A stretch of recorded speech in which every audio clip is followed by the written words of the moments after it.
Hello students, welcome to mechanical concepts. आज हम जो डिज़ाइन ऑफ मशीन एलिमेंट का आईएमपी वीडियो पार्ट 9 लेके आ रहे हैं। ठीक है, तो इस वीडियो में हम सीखने वाले हैं रिवेटेड जॉइंट के सम किस तरह से करते हैं। तो आपको आईएमपी की लिस्ट तो मिल ही चुकी है। तो आईएमपी की लिस्ट के अंदर आप देख सकते हो कि जो 6, 7, 8, 9, 10, 11, 12 और 13 जो सम है 3 to 4 मार्क्स के अंदर रिवेटेड जॉइंट के सम है। अभी ये सम को आज हम इस वीडियो में करने वाले हैं, बट हम इसको क्या करेंगे, दो पार्ट में इन सम को करेंगे, क्योंकि दो कैटेगरी के सम है तो दोनों कैटेगरी को अलग अलग वीडियो में कवर करेंगे। तो आज की जो कैटेगरी रहेगी हमारी, वो मैं आपको बता देता हूँ कि आज हम सीखने वाले हैं।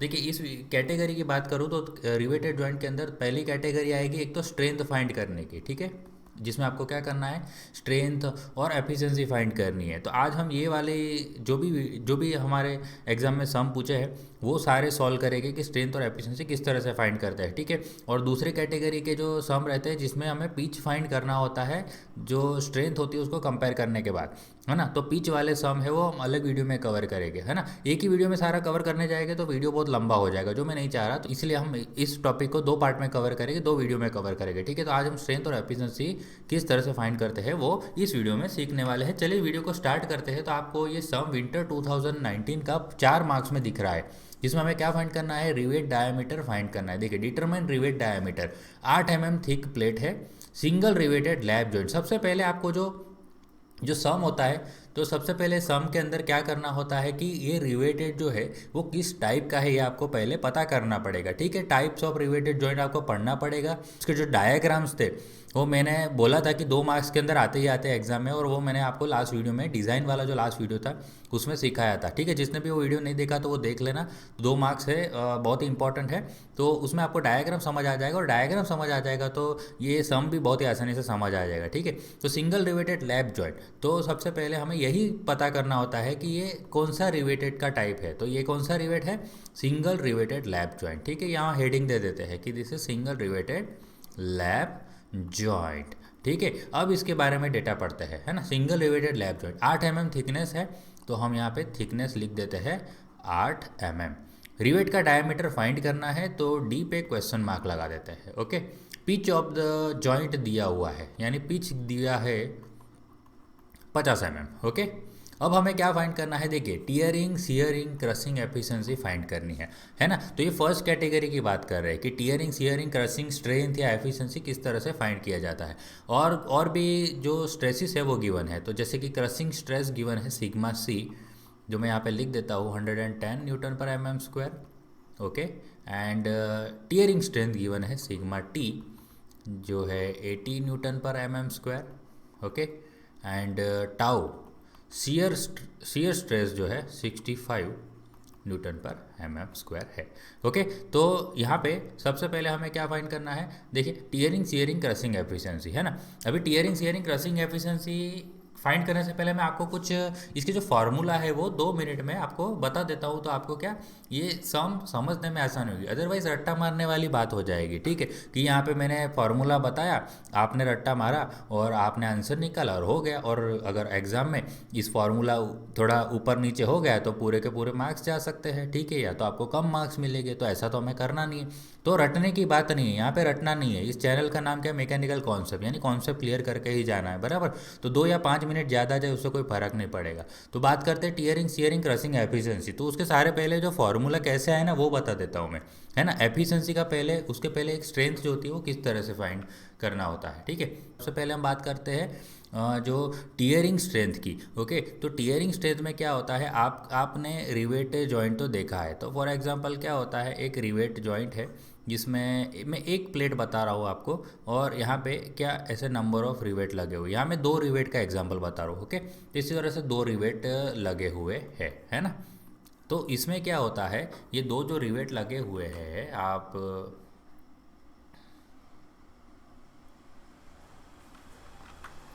तो इसमें क्या होता है, ये जो जब जब फोर्स आता है तो हो सकता है यहाँ से टीयर हो जाए, ये टूट जाए यहाँ से। ठीक है, यहाँ से इस तरह से टूट जाए। अब ये टूट जाएगा, अगर ये टूट जाएगा तो आपको कैसा दिखेगा, आपको कुछ इस तरह से दिखेगा। आप देखिए ध्यान से, कुछ इस तरह से दिखेगा। मैं आपको 3D में बना के दिखाता हूँ तो आपको समझ आए कि ये किस तरह से टूटने के बाद दिखेगा। ठीक है, देखिए, ये जो टूटने के बाद जो बचा हुआ पोर्शन है ये मैंने बनाया हुआ है ना। तो आप देख सकते हो, ये बाकी का जो एक्स्ट्रा एक्स्ट्रा पार्ट है आप समझ लेना, है ना। तो ये टूटने के बाद आपको इस तरह से दिखेगा। तो अभी हमें क्या फाइंड करना है, इसका टीयरिंग स्ट्रेंथ। हम किसके बारे में बात कर रहे हैं, टीयरिंग स्ट्रेंथ के बारे में। टीयरिंग स्ट्रेंथ, इसकी टीयरिंग स्ट्रेंथ जिसको क्या बोलते हैं, capital P T, capital PT से डिनोट करते हैं। तो फार्मूला बनाना है, तो फार्मूला के लिए क्या चाहिए हमें, एक तो रेजिस्टिंग एरिया चाहिए, एरिया रेजिस्टिंग एरिया, और जो स्ट्रेस है वो चाहिए। ओके, यहाँ पे हम स्ट्रेस लिखेंगे। तो सबसे पहले बात करते हैं रेजिस्टिंग एरिया की, बराबर। तो रेजिस्टिंग एरिया देखो, जब ये टूटा तो उसमें कौन से एरिया रेजिस्ट कर रहे हैं, तो आपको दिख रहा है ये वाला एरिया रेजिस्ट कर रहा है, एक दूसरा वाला ये, और ये वाला एरिया रेजिस्ट कर रहा है। बट ये तो मैंने खाली आपको 2 रिवेट बताए, ऐसा थोड़ी है, यहाँ पे तो रिवेट बहुत सारे होते हैं, है ना। ऐसे नंबर ऑफ रिवेटेड बहुत सारे होते हैं।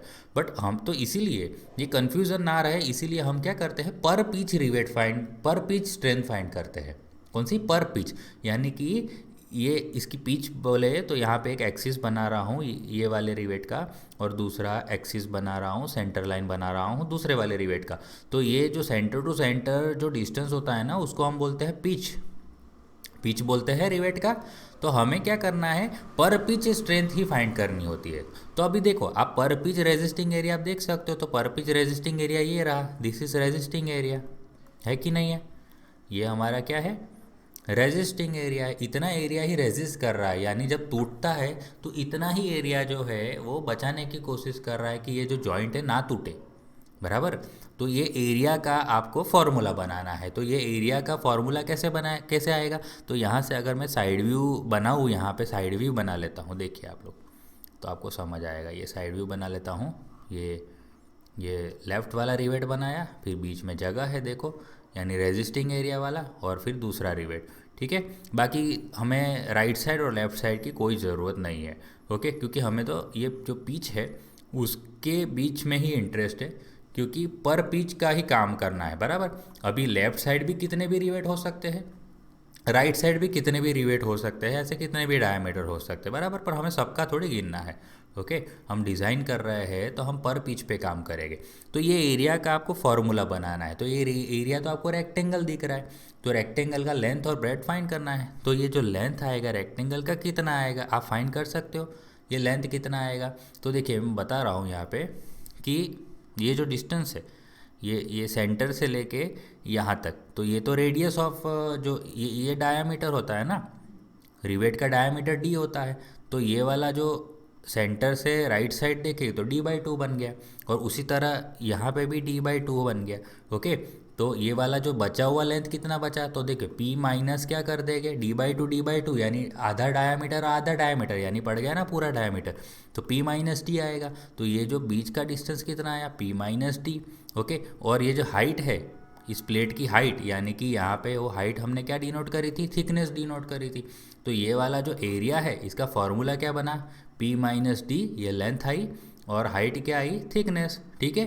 तो ये हमारा पड़ गया रेजिस्टिंग एरिया, ठीक है। तो ये जो रेजिस्टिंग एरिया हमने फाइंड किया, ये यहाँ डाल देते हैं p माइनस डी आपको भी पता है कि ये लेंथ पड़ गया वो, और इंटू मल्टीप्लाई बाय थिकनेस, तो ये आ गया resisting area multiply by stress. अभी स्ट्रेस कौन सी बात कर रहे हैं, तो दिस इज टीयरिंग, तो टीयरिंग हो रहा है तो टीयरिंग स्ट्रेस लगाएगा, टेंसाइल स्ट्रेस लगाएगा, तो यहाँ लगा देंगे सिग्मा टी। तो ये बन गया हमारा टेंसाइल स्ट्रेंथ का फॉर्मूला, ठीक है। तो ये फॉर्मूला आपको याद रखना है, ठीक है। किस तरह से आया मैंने आपको समझा दिया, तो आई होप कि ये टीयरिंग स्ट्रेंथ का फॉर्मूला आपको समझ आ गया होगा। अभी दूसरे स्ट्रेंथ की बात करते हैं। एक और स्ट्रेंथ होता है जिसको हम बोलते हैं सीयरिंग स्ट्रेंथ, ठीक है। एक और स्ट्रेंथ होता है जिसको हम क्या बोलते हैं, सीयरिंग स्ट्रेंथ, सीयरिंग स्ट्रेंथ। अभी सीयरिंग स्ट्रेंथ में क्या होता है, तो सीयरिंग स्ट्रेंथ के अंदर आप देख सकते हो कि जो प्लेट्स होती है, ये आपने डायग्राम पहले देखा होगा, तो बीच में क्या आता है, रिवेट आते हैं, ओके। तो रिवेट आते हैं ऊपर और नीचे। तो जब फोर्स दोनों तरफ से अगर प्लेट में लगता है, जब फोर्स आता है, तो क्या हो सकता है, यहाँ पे हो सकता है कि ये जो प्लेट है, ये प्लेट किसकी वजह से रुकी हुई, तो रिवेट जो बीच में डाला है हमने, उस रिवेट की वजह से रुका हुआ है। हो सकता है लेफ्ट साइड चला जाए और नीचे वाला रिवेट राइट साइड चला जाए, यानी ये क्या हो गया, एक तरह का सीयर हो गया, है ना। एक चला गया लेफ्ट साइड और एक चला गया राइट साइड। तो ये क्या हो रहा है, सीयर हो रहा है। ओके, तो सीयर होगा तो आप जो रिवेट का सीयरिंग हो रहा है ना, this is shearing of the rivet, है ना। तो एक रिवेट इस तरफ जा रहा है और दूसरा रिवेट इस तरफ जा रहा है। ओके, तो ये सीयर हो रहा है। तो हम अगर इसका जो एरिया देखें रेजिस्टिंग एरिया, तो वो तो सर्कुलर दिखेगा। ओके, तो रेजिस्टिंग एरिया क्या आएगा, तो पी एस। तो पहले तो मैं बता दूं कि सीयरिंग स्ट्रेंथ को पी एस से डिनोट करते हैं, ठीक है। जैसे टीयरिंग स्ट्रेंथ को कैसे डिनोट करते थे, पी टी से। तो फॉर्मूला क्या बनेगा, तो सर्कल का फॉर्मूला बनेगा। तो सर्कल का एरिया क्या फॉर्मूला क्या रहेगा, पाई/4d², ठीक है। ये आ गया हमारा एरिया। और बात करते हैं स्ट्रेस। स्ट्रेस मल्टीप्लाई करो, कौन सी स्ट्रेस आएगी आप गैस कर सकते हो। सीयरिंग है तो सीयर स्ट्रेस आएगी, तो टाउ लगा देते हैं, ठीक है। तो ये आ गया पाई/4d² इंटू टाउ। बट ये बात आपको ध्यान रखनी है कि ये क्या है, सिंगल रिवेटेड है ना। ये क्या है, सिंगल रिवेटेड है ना। तो सिंगल रिवेटेड है तो सिंगल रिवेटेड के लिए खाली एक ही एरिया है। बट भविष्य में हो सकता है कि क्वेश्चन जो है वो क्या पूछे, आपको डबल रिवेटेड का पूछे। इसका मतलब कि अगर अगर इस तरह से जो प्लेट है इसमें दो दो रिवेट लगे हुए हैं, डबल रिवेटेड लैप जॉइंट है, तो डबल रिवेटेड अगर लैप जॉइंट है तो दो दो रेजिस्टिंग एरिया आएंगे। तो उस केस में हम क्या मल्टीप्लाई करेंगे, 2 टाइम्स मल्टीप्लाई करेंगे पाई/4d² इंटू टाउ, इस तरह से, ठीक है। So this is for double riveted, okay, double riveted lap joint, है ना। और ये जो ऊपर वाला फॉर्मूला है जस्ट फॉर सिंगल रिवेटेड, है ना, सिंगल रिवेटेड, ठीक है। और है क्रशिंग स्ट्रेंथ की, ठीक है। ये लास्ट स्ट्रेंथ है हमारी, है ना। उसके बाद फटाफट 2 मिनट में सम हो जाएगा, है ना। तो ये बात करते हैं क्रशिंग स्ट्रेंथ की। तो क्रशिंग स्ट्रेंथ को हम पी सी से डिनोट करेंगे। तो एरिया और स्ट्रेस मल्टीप्लाई करना है, एरिया और स्ट्रेस मल्टीप्लाई करना है, ठीक है। यहाँ पे मैं लिख देता हूँ स्ट्रेस। तो चलिए, रेजिस्टिंग एरिया जो है वो कैसे फाइंड करते हैं। तो इसके अंदर क्या होता है, अगर हम एक प्लेट को ऊपर से देखें तो उसमें एक होल होता है जिसके अंदर एक होता है रिवेट। तो क्या होता है, जैसे जैसे टाइम जाता है तो ये जो रिवेट है अंदर लूज़ होने लगता है। तो रिवेट लूज़ होने से क्या होता है, ये जो अंदर का जो एरिया है वो ख़राब कर देता है।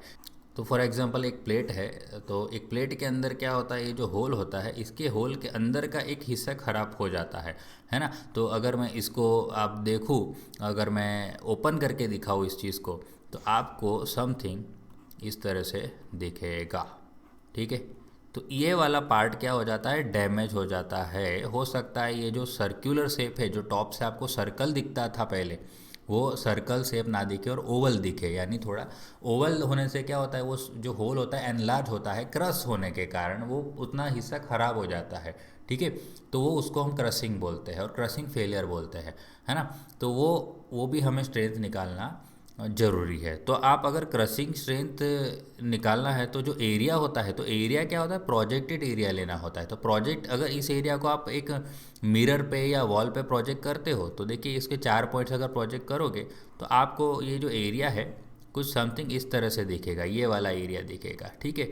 जो एरिया है जिसका डायामीटर आपको देखोगे तो डी दिखेगा और थिकनेस आपको पता है कि टी आएगी। तो रेजिस्टिंग एरिया कितना आएगा, ये भी पर पिच की ही बात कर रहा है, ठीक है। तो पर पिच एरिया कितना होगा, डी इंटू टी, है ना। क्योंकि पर पिच है तो ऐसा एक ही हम रिवेट ले रहे हैं, बाकी ऐसे रिवेट तो बहुत सारे होते हैं, ठीक है। तो डी इंटू टी हमारा रेजिस्टिंग एरिया हो गया। और स्ट्रेस की बात करें तो हमने सिग्मा सी लगा दिया, क्योंकि ये क्रशिंग हो रहा है तो क्रशिंग स्ट्रेस, ओके। और यहाँ पे ये आंसर है सिंगल रिवेटेड का, ठीक है। जब भी सिंगल रिवेटेड लैप जॉइंट दिया है तब। बट जब डबल रिवेटेड लैप जॉइंट दिया है तब आप क्या करेंगे, जब डबल रिवेटेड लैप जॉइंट करेंगे तब हमें कितना है, डबल रिवेटेड में हम 2 मल्टीप्लाई करेंगे, ये ऐसे डबल एरिया हो जाएगा। डी इंटू टी कैसे हो जाएगा, डबल हो जाएंगे और सिग्मा सी मल्टीप्लाई कर देना है, ठीक है। तो ये हो गया हमारा क्रशिंग स्ट्रेंथ, है ना। हमने सबसे पहले क्या फाइंड किया, टीयरिंग स्ट्रेंथ, तो पी टी। फिर दूसरा हमने फाइंड किया सीयरिंग स्ट्रेंथ पी एस। और हमने फाइंड किया crushing strength P C, okay. तो जो टीयरिंग स्ट्रेंथ था वो क्या था, P minus T, okay,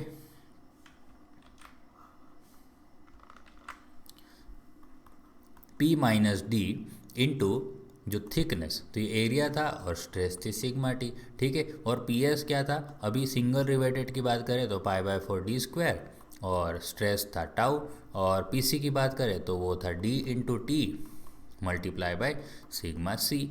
okay, अब एक और स्ट्रेंथ होती है, this is strength of unriveted joint, strength of unriveted joint, यानी जॉइंट का स्ट्रेंथ विदाउट रिवेटिंग, यानी इसमें क्या होता है, जो प्लेट होती है जिसके अंदर रिवेट के होल करते हैं वो होल भी नहीं है, सिंपल प्लेट की स्ट्रेंथ की बात कर रहे हैं, बट पर पिच है ना। अभी ऐसा क्यों करना पड़ा, क्योंकि एफिशिएंसी, हमें क्या निकालना है, एफिशिएंसी निकालनी है। जब भी एफिशिएंसी निकालनी होती है, फॉर एग्जांपल अगर मुझे टीयरिंग एफिशिएंसी निकालनी है तो मैं ईटा टी लिखूँगा। ओके, एफिशिएंसी क्या लिखूँगा, ईटा टी। तो मुझे क्या करना है, पी टी डिवाइड बाय उसको किससे कंपेयर करना, जब भी एफिशिएंसी का फॉर्मूला लिखते हैं तो हम ऊपर उसकी स्ट्रेंथ लिखेंगे और डिवाइड में हम किससे कंपेयर करेंगे, जो मैक्सिमम स्ट्रेंथ है। तो उसकी जो मैक्सिमम स्ट्रेंथ होती है जो रिवेटेड जॉइंट की, वो होती है तब जब रिवेट जॉइंट होगा, मतलब रिवेट लगे ही नहीं होगे, जब होल हुआ ही नहीं होगा। इसलिए उसको हम कंपेयर करने के लिए डिवाइड में क्या लिखते हैं, स्ट्रेंथ ऑफ अनरिवेटेड जॉइंट, है ना। अब बोलेगे सर ये स्ट्रेंथ ऑफ अनरिवेटेड जॉइंट का कॉन्सेप्ट कहाँ से आया, तो देखिए मैं बात करता हूँ कि जैसे कि टीयरिंग स्ट्रेंथ जो हमने फाइंड किया था, उस टाइम पे आप देखोगे कि रेजिस्टिंग एरिया कितना था, तो रेजिस्टिंग एरिया पर पिच का कितना था, आप देख सकते हो कि खाली सेंटर वाला है ना, पर पिच की बात चल रही है, आजू बाजू वाला नहीं देखेंगे। ओके, इतना एरिया था, बट ये एरिया कम हो गया, और एरिया कम होने के कारण, एरिया कम क्यों हुआ, क्योंकि वो दो दो होल कर दिए हैं हमने रिवेट डालने के लिए, जो होल किए उसके कारण वो रेजिस्टिंग एरिया जो सहन कर रहा है वो एरिया कम हो गया, और कम होने के कारण उसकी स्ट्रेंथ में कमी आई। तो हम क्या करेंगे, हम इससे कंपेयर करेंगे जब वो होल थे ही नहीं, यानी वो उसको जो मैक्सिमम स्ट्रेंथ थी तब से कंपेयर करेंगे ना। और स्ट्रेंथ तो कब कम हुई, जब होल पड़े। ओके, तो बिना होल के उसकी स्ट्रेंथ मैक्सिमम होगी, तो कोई टेंशन था ही नहीं हमें, है ना। तो इस तरह से एफिशिएंसी का फार्मूला बनता है। अब आप फार्मूला की बात करें तो ये पी का आंसर क्या आएगा, कि पी का फार्मूला क्या आएगा, तो पी का एरिया डाल दो, मल्टीप्लाई बाय हमें सिग्मा टी डालना है, तो पी का एरिया क्या आएगा जो, तो ये एरिया कौन सा आएगा, ये तब का एरिया है जब क्या था, ये होल पड़े ही नहीं। तो पिच मान लेते हैं कि यहाँ पे थी, होल यहाँ पे पाड़ने थे अपने को, तो हमारा एरिया क्या हो जाएगा, इतना, ये रेजिस्टिंग एरिया इतना हो जाएगा। ओके, तो रेजिस्टिंग एरिया क्या हो जाएगा, ये पी, और ये थिकनेस हो जाएगी टी। ठीक है, देखिए ये होल तो मैंने किया ही नहीं, अब होल नहीं किया तो मैक्सिमम स्ट्रेंथ हो गई। ओके, तो एरिया क्या आ जाएगा, पी इंटू टी। ठीक है, तो ये फॉर्मूला हो जाएगा हमारा स्ट्रेंथ ऑफ अनरिवेटेड जॉइंट का। तो आपको कुछ नहीं करना, टीयरिंग जो एफिशिएंसी है वो हो जाएगा P T divide by P, इसी तरह सीयरिंग एफिशिएंसी हो जाएगी P S divide by P, इसी तरह क्रशिंग एफिशिएंसी आपकी हो जाएगी P C divide by P, यानी सबके डिवाइड में आपको स्ट्रेंथ ऑफ अनरिवेटेड जॉइंट कर देना है, बराबर इतना ही काम करना है तो एफिशिएंसी मिल जाएगी, बराबर। तो एफिशिएंसी का फॉर्मूला तो एकदम सिंपल वाला था, है ना। आपको जो भी एफिशिएंसी फाइंड करने को बोला वो आपको क्या करना है, वो टीयरिंग बोला तो टीयरिंग की स्ट्रेंथ डाल के डिवाइड में जो अनरिवेटेड की स्ट्रेंथ डाल देनी है। ओके, और एक लास्ट क्वेश्चन ऐसा भी पूछते हैं कि strength of the joint find करो, तो स्ट्रेंथ ऑफ द जॉइंट कैसे फाइंड करते हैं, तो स्ट्रेंथ ऑफ द जॉइंट कैसे फाइंड करते हैं, तो यहाँ पे आपको क्या लिखना है, पी जे।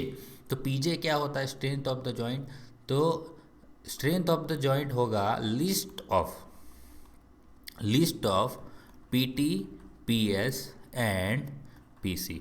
तीनों जो आंसर आपने निकाले होंगे उसमें से सबसे जो कम आंसर आया वो होगा स्ट्रेंथ ऑफ द जॉइंट। ठीक है, अब ये क्यों आया ना, इसको अभी समझाने का, वो वाला कॉन्सेप्ट समझाने की ज़रूरत नहीं है, जब मैं डिज़ाइन के लेक्चर लूँगा वो कॉन्सेप्ट मैं तब समझाऊँगा। ठीक है, तो आई होप कि आप शायद वो वीडियो ना देखे भविष्य में, तब तक आप पास आउट हो चुके होंगे, तो शायद वो आपका कॉन्सेप्ट वाली चीज़ काम नहीं आएगी। ठीक है, अभी हम सीधा, हमें न्यूमेरिकल्स करने हैं तो हम उसी पे ज़्यादा फोकस करेंगे। ओके, जितने भी कॉन्सेप्ट ज़रूरी है वो मैं आपको समझा रहा हूँ, बाकी एक्स्ट्रा कॉन्सेप्ट अभी मैं यहाँ पे क्लियर नहीं करवा रहा हूँ कि इसमें से लिस्ट ही क्यों लेते हैं, ये भी एक क्वेश्चन है, बराबर ना। तो ये क्वेश्चन मैं आपको फ्यूचर में जब डिज़ाइन के लेक्चर पढ़ाऊँगा तब बताऊँगा। ठीक है, तो पीजे फाइंड करना है तो तीनों में से जो कम आए वो आप डाल देना, और स्ट्रेंथ ऑफ द जॉइंट जो है तो यहाँ ईटा जे लिखना है, और कंपेयर तो हमें पी से ही करना है, बट ऊपर क्या डालना है, लिस्ट ऑफ जो सबसे कम हो, पीटी, पीएस और पीसी में से जो सबसे कम आंसर आए वो ऊपर डाल देना, डिवाइड बाय पी तो है ही।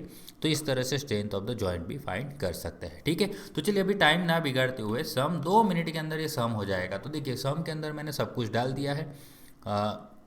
एक चीज़ है, एक डायामीटर कैसे फाइंड करना है वो आपको मैं बता देता हूँ। तो डायामीटर फाइंड करने के लिए एक छोटा सी चीज़ है कि अगर आपका जो पिच होता है, अगर पिच होता है वो ग्रेटर देन और इक्वल टू 8 mm अगर होता है, तो आपको पिच कैसे फाइंड करना है, तो आपको उसके लिए एक जो अनविन है, अनविन का फॉर्मूला यूज़ करना है, ओके, पिच फाइंड करने के लिए। तो अनविन फार्मूला क्या कहता है, तो अनविन का फॉर्मूला कहता है 6√t, ओके। डायामीटर आपको फाइंड करने के लिए फार्मूला है। डायामीटर कैसे फाइंड करोगे, 6√t से।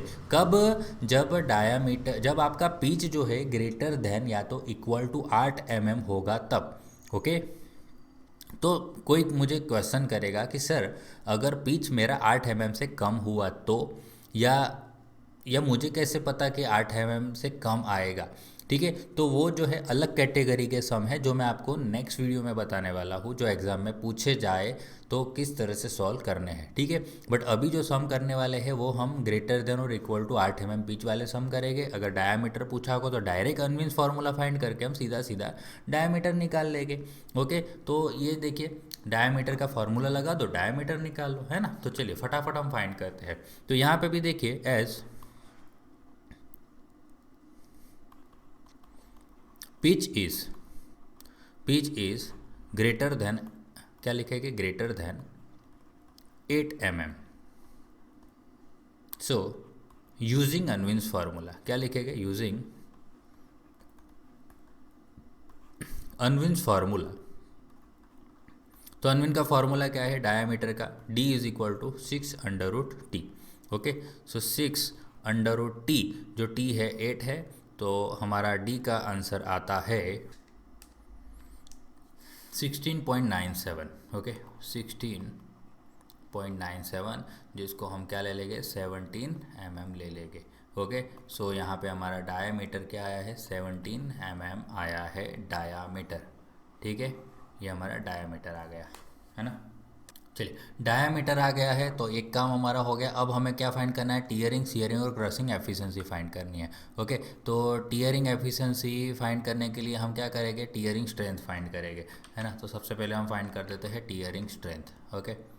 सो टीयरिंग हम डायरेक्ट भी फाइंड करना चाहे तो कर सकते हैं। तो टीयरिंग एफिशिएंसी लिख देते हैं हेडिंग, और ईटा टी लिख देते हैं। तो फार्मूला क्या रहेगा, P T divide by P, okay. So P T क्या है, तो पी टी हमारा है P minus D into T into sigma T divide by हमारा फार्मूला रहेगा P into T into sigma t, okay. तो सिग्मा टी, तो ये क्या क्या कैंसिल हो जाएगा, देखिए sigma T cancel, T cancel, तो हमारा आंसर क्या आएगा, P minus D divide by P, okay. तो पी क्या है, तो पिच हमारा गिवन है 50, यहाँ डाल दिया 50 माइनस डी, तो डी हमने अभी भी फाइंड किया, देखिए 17 और डिवाइड बाय 50, ओके। सो हमारा एफिशिएंसी का जो आंसर है वो क्या आया है देख लेते हैं, 50 minus 17 divide by 50, okay. So 0.66, this is 0.66.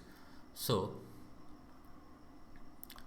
Eta t is equal to क्या करेंगे, 0.66 इंटू 100, सो हमारा आंसर आएगा 66%, ओके। सो टीयरिंग स्ट्रेंथ हमारा आ चुका है 66%, ओके।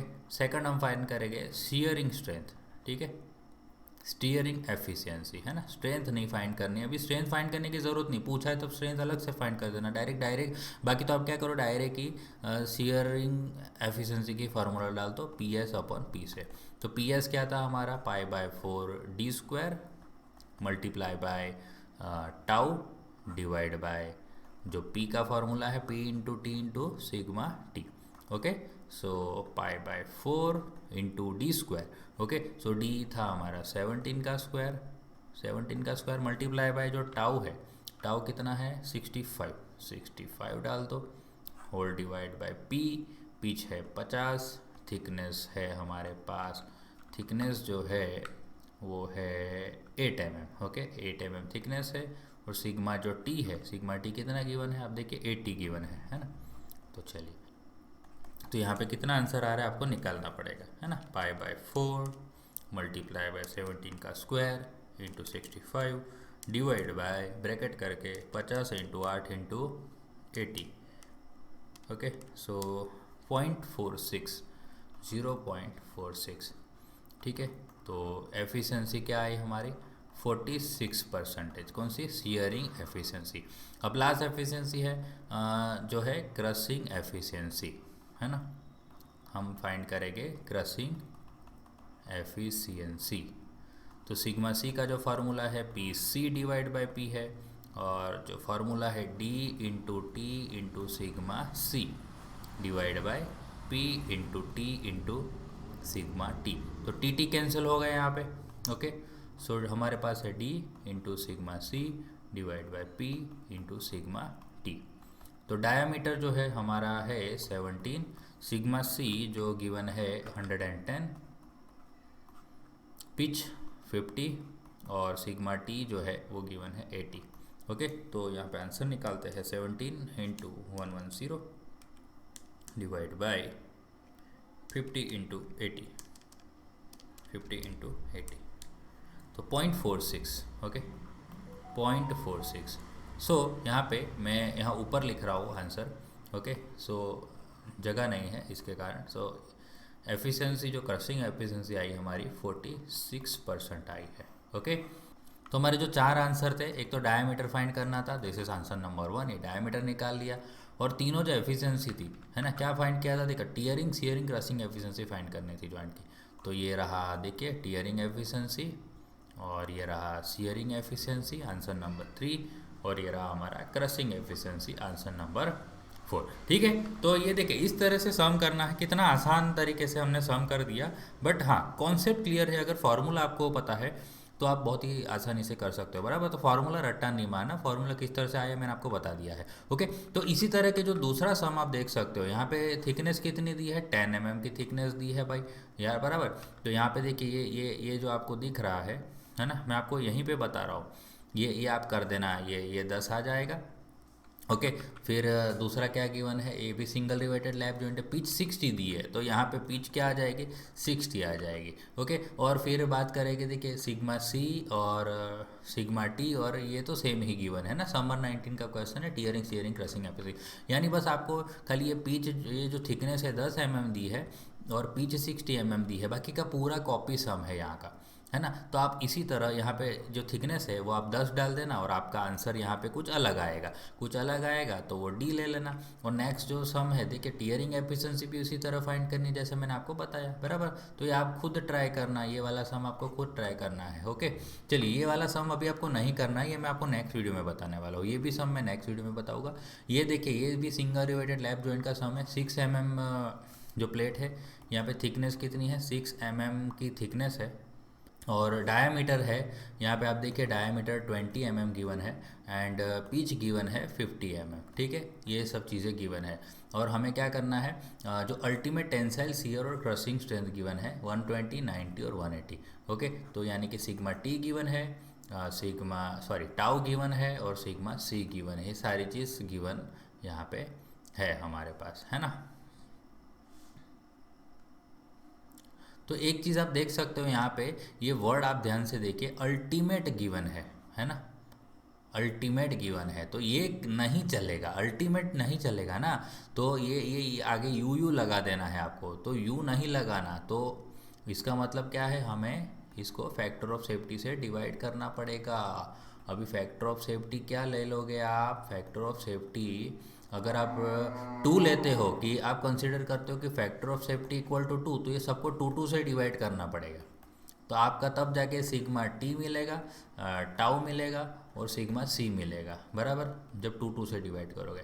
बट मैं मानता हूँ कि 2 से डिवाइड करने से आंसर बहुत छोटा हो रहा है, छोटा हो रहा है आंसर।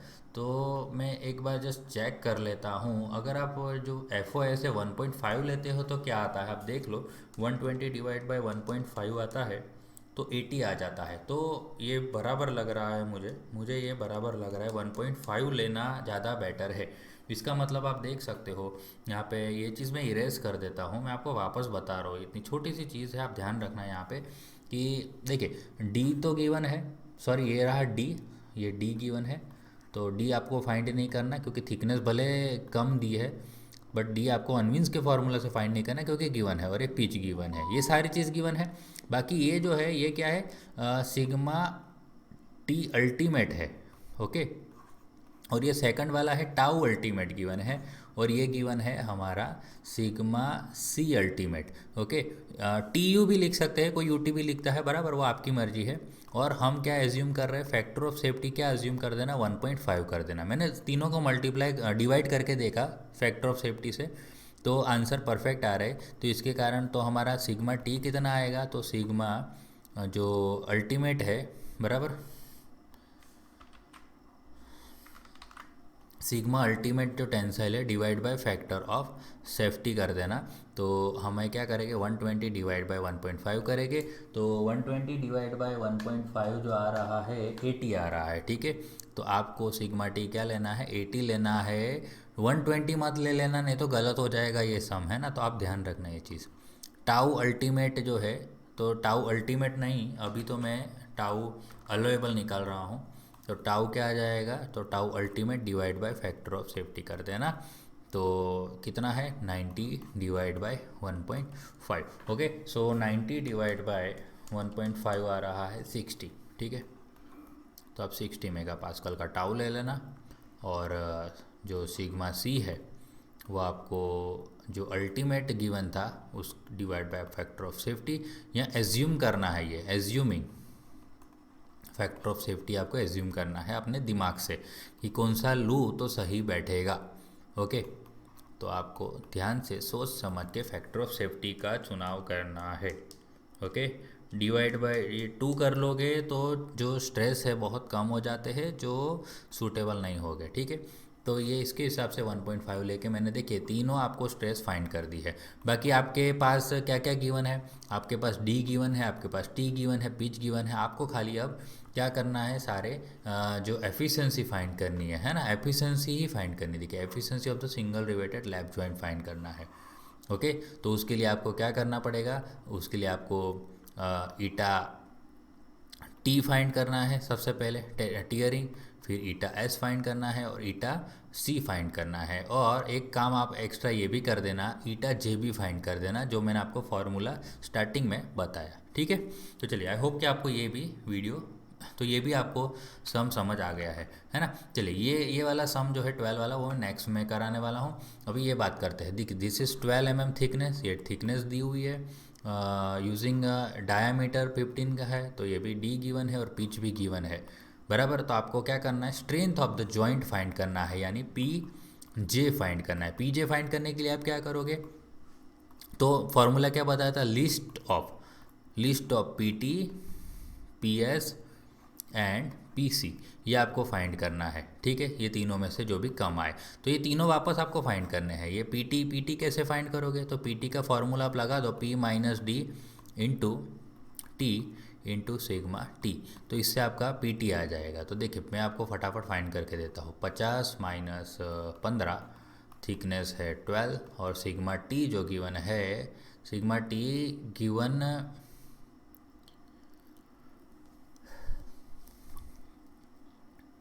नहीं है, ओके। सिग्मा टी यहाँ पे गिवन नहीं है, सिग्मा टी गिवन नहीं है, तो कोई बात नहीं, कोई बात नहीं। तो आप क्या करो, आप पी टी मत फाइंड करो, सिग्मा टी गिवन नहीं है ना, इसका मतलब देखिए जनरली क्या होता है, लिस्ट ऑफ ये बात करें ना, पी टी, पी एस और पी सी, तो आप एक चीज़ तो ध्यान रखना, कभी भी ये तीनों जो स्ट्रेंथ होती है, तीनों स्ट्रेंथ में से कभी भी पी टी तो कम आएगा ही नहीं, पी टी कभी आने वाला ही नहीं है कम, है ना। पी टी का वैल्यू ज़्यादा ही आता है ना।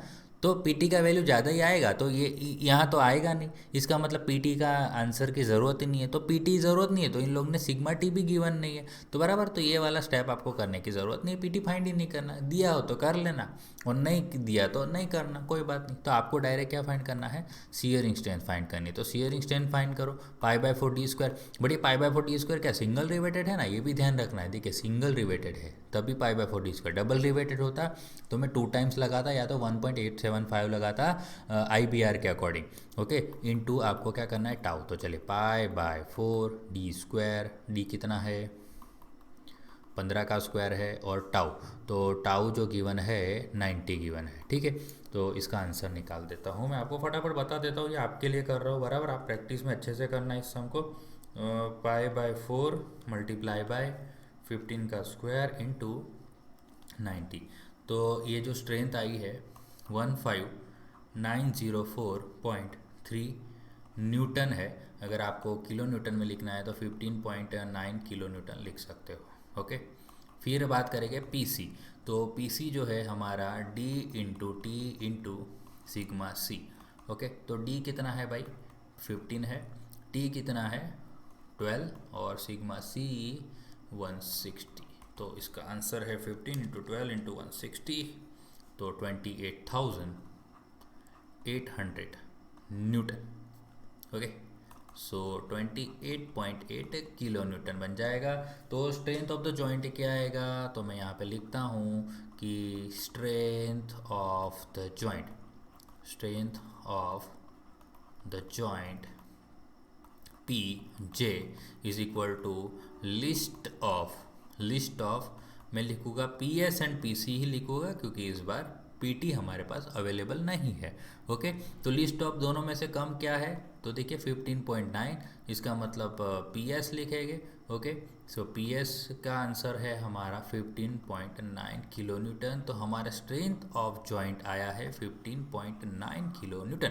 आई होप कि आपको ये सब भी समझ आ गया है। समर 17 में 4 मार्क के लिए पूछा है, ओके। तो चलिए नेक्स्ट सम है समर 16 का। थिकनेस 12 mm है, single riveted lap joint, pitch दी है 70 का पिच दिया है। डायमीटर आप अनविन्स फार्मूला से निकाल लेना, 6√t का अनविन फार्मूला लगा के डायमीटर निकाल लेना। हमें यहाँ पे टीयरिंग, शियरिंग और क्रशिंग एफिशिएंसी फाइंड करनी है। टाउ दिया है, सिग्मा सी दिया है, सिग्मा टी दिया है। तो ये आप प्रैक्टिस के लिए आप ये सम शांति से बैठ के कर लेना, ठीक है। तो यहाँ पे हमारा ये जो रिवेटेड जॉइंट के जो सम होते हैं उसका पार्ट 1 कंप्लीट होता है, ठीक है। इस वीडियो को मैंने आपको बोला है 2 पार्ट में करूँगा। पार्ट 1 में मैंने आपको ये देखिए ये सब ये वाला सम बता दिया, फिर ये वाला 7 वाला सम बता दिया, ये जो 9 वाला सम है ये मैं आपको नेक्स्ट वीडियो में बताने वाला हूँ, ये भी नेक्स्ट वीडियो में बताने वाला हूँ। और ये 11 वाला सम भी बता दिया, 12 वाला सम मैं नेक्स्ट वीडियो में बताऊँगा, 13 वाला सम भी मैंने बता दिया है, और 8 वाला भी आप कर सकते हो, है ना। तो ये ऑलमोस्ट सारे सम हो गए हैं हमारे, ओके। खाली जो दूसरे जो बचा मैंने जानबूझ के छोड़े हैं वही सम हम नेक्स्ट वीडियो में कवर करने वाले हैं, ओके। तो बाकी के जो सम है नेक्स्ट वीडियो में करेंगे, और अब मिलेंगे हम नेक्स्ट वीडियो में नए सम के साथ रिवेटेड जॉइंट के, वो भी 3 to 4 मार्क्स के लिए, ठीक है।